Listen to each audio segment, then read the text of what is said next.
ಒಬ್ಬ ವಕೀಲ ತುಂಬಾ ಒಳ್ಳೆಯ ಮನುಷ್ಯನಾಗಿ ಕೆಲಸ ನಿರ್ವಹಿಸುತ್ತಿದ್ದ.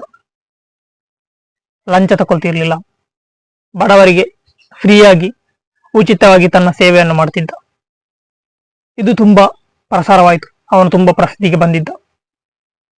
ಈ ಸಂದರ್ಭದಲ್ಲಿ ಅವನಿಗೆ ಯಾರೋ ಬೇರೆ ಶತ್ರುಗಳು ಉದ್ಭವ. ಯಾಕೆಂದರೆ ಬಡವರಿಗೆ ಕೂಡ ನ್ಯಾಯ ತೀರಿಸ್ತಾನೆ, ಒಳ್ಳೆಯ ಕೆಲಸ ಮಾಡ್ತಾನೆ, ಯಾವುದಕ್ಕೆ ಕೈ ಚಾಚುವುದಿಲ್ಲ.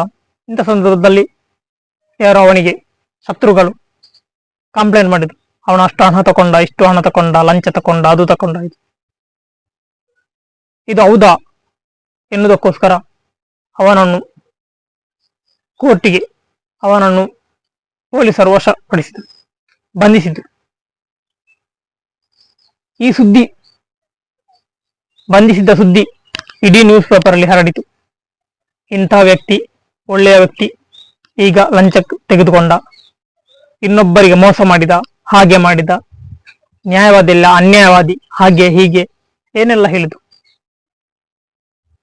ಆದ್ರೆ ಅವನು ಯಾವುದೇ ಲಂಚ ತಕೊಂಡಿರ್ಲಿಲ್ಲ, ಯಾವುದೇ ಹಣಕಾಸಿಗೆ ಕೈ ಚಾಚಿರ್ಲಿಲ್ಲ. ಆದರೆ ಅವನ ಶತ್ರುಗಳು ಮಾಡಿದಂತ ಈ ಕುತಂತ್ರದಿಂದ ಅವನ ಹೆಸರು ಹಾಳಾಯಿತು. ನೋಡಿ ಸ್ನೇಹಿತರೆ, ಜೀವನ ಪೂರ್ತಿ ನಾವು ಪ್ರಾಮಾಣಿಕನಾಗಿ ನಡೆದ್ರು ಕೂಡ ಜನ ನೋಡಿದ ಆ ಪ್ರಾಮಾಣಿಕತೆಯನ್ನಲ್ಲ. ಎಲ್ಲಿ ನಾವು ಒಂದು ಚೂರು ಎಡವಟ್ಟು ಹಾಕ್ತೇವೆ, ಎಡವಿ ಬೀಳ್ತೇವೆ, ಅದನ್ನು ಜನ ನೋಡ್ತಾರೆ. ಈ ವಕೀಲನು ಆದಂತೆ ನಮ್ಮ ಜೀವನದಲ್ಲಿ ನಡೆದಿರ್ಬೋದು. ನಾವೊಂದೊಳ್ಳೆ ಜೀವನ ಜೀವಿಸ್ತಿರ್ಬೋದು.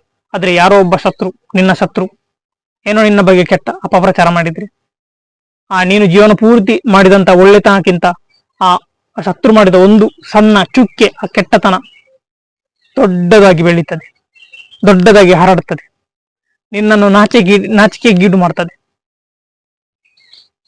ಆದರೆ ನಿನ್ನ ಪ್ರಾಮಾಣಿಕನಾಗಿ ನಡೆದಂತ, ಇಡೀ ಜೀವನ ಪೂರ್ತಿ ನಡೆದಂತ ಪ್ರಾಮಾಣಿಕತೆ ಮಾಸಿ ಹೋಗ್ತದೆ. ಅದು ನೆನಪಿಗೆ ಬರಲ್ಲ, ಅದು ಗೊತ್ತೇ ಆಗಲ್ಲ.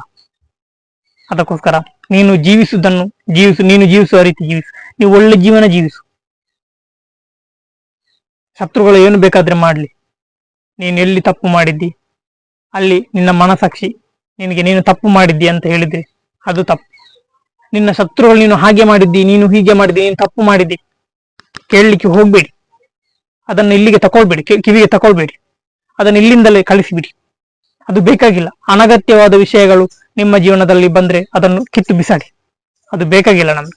ಅಗತ್ಯವಾದದ್ದು ಯಾವುದುಂಟು ಅದನ್ನು ಸ್ವೀಕರಿಸಿ. ಅಗತ್ಯವಾದನ್ನು ನೀವು ಸ್ವೀಕರಿಸಿದಂತೆ ನಿಮ್ಮ ಜೀವನ ಸಾರ್ಥಕವಾಗ್ತದೆ. ಅನಗತ್ಯ ವಿಷಯಗಳನ್ನು ನೀವು ಸ್ವೀಕರಿಸಿದರೆ ನಿಮ್ಮ ಜೀವನದ ಹೃದಯ ತುಂಬ ಅನಗತ್ಯಗಳು ತುಂಬಿ ನಿಮ್ಮ ಹೃದಯದಲ್ಲಿ ಒಳ್ಳೆಯ ವಿಷಯಗಳಿಗೆ ಸ್ಥಳನೇ ಇರಲ್ಲ. ಕೊನೆಗೆ ನಿಮ್ಮ ಹೃದಯ ಬ್ಲಾಸ್ಟ್ ಆಗಿ ನೀವು ಏನೋ ಆಗ್ಬೋದು, ಸಾಯುವ ಪರಿಸ್ಥಿತಿಗೂ ಬರ್ಬೋದು. ಅದಕ್ಕೋಸ್ಕರ ಅನಗತ್ಯ ವಿಷಯವನ್ನು ಯಾವತ್ತು, ನಿಮ್ಮ ಶತ್ರುಗಳ ಅನಗತ್ಯ ವಿಷಯಗಳನ್ನು ನಿಮ್ಮ ಮುಂದಿಟ್ಟರೆ ಕಿವಿಗೊಡ್ಬೇಡಿ. ನನಗೆ ಗೊತ್ತಿಲ್ಲ ಅಂತ ಹೇಳ್ಬಿಟ್ಟು, ಇಲ್ಲದ್ರೆ ಮೌನವಾಗಿರಿ, ಅಷ್ಟೇ ಸಾಕು. ಅಗತ್ಯವಾದ್ದನ್ನು ಮಾತ್ರ ಸ್ವೀಕರಿಸಿ, ನಿಮ್ಮ ಜೀವನ ಪಾವನ ಆಗ್ತದೆ. ಧನ್ಯವಾದಗಳು.